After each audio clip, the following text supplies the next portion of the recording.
এবং কুয়েতে অর্থ পাচার ও সন্ত্রাসী অর্থায়ন প্রতিরোধে আর্থিক লেনদেনে নজরদারি, ব্যাংকগুলোকে আরও সতর্ক পর্যবেক্ষণে নেওয়ার নির্দেশ।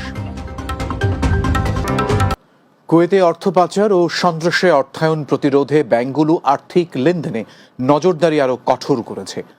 ওয়ার্মড এবং লিঙ্কস পরিষেবার মাধ্যমে হওয়া ট্রান্সফার এখন কঠোর পর্যবেক্ষণের আওতায়। কুয়েত প্রতিনিধি আহ জুবেদ জানিয়েছেন, ব্যাংক কর্মকর্তারা জানিয়েছেন গ্রাহকের ব্যক্তিগত অ্যাকাউন্টে জমা হওয়া যে কোনো উল্লেখযোগ্য অঙ্কের টাকা এখন জিজ্ঞাসাবাদের মুখোমুখি হচ্ছে। গ্রাহকের ঘোষিত আয়ের সঙ্গে লেনদেন মেলেনি এমন হলে উৎস সম্পর্কে বিস্তারিত জানতে চাওয়া হচ্ছে। বাণিজ্যিক বা ব্যবসায়িক লেনদেন ব্যক্তিগত অ্যাকাউন্টে বাড়তে থাকায় এই নজরদারি জোরদার করা হয়েছে।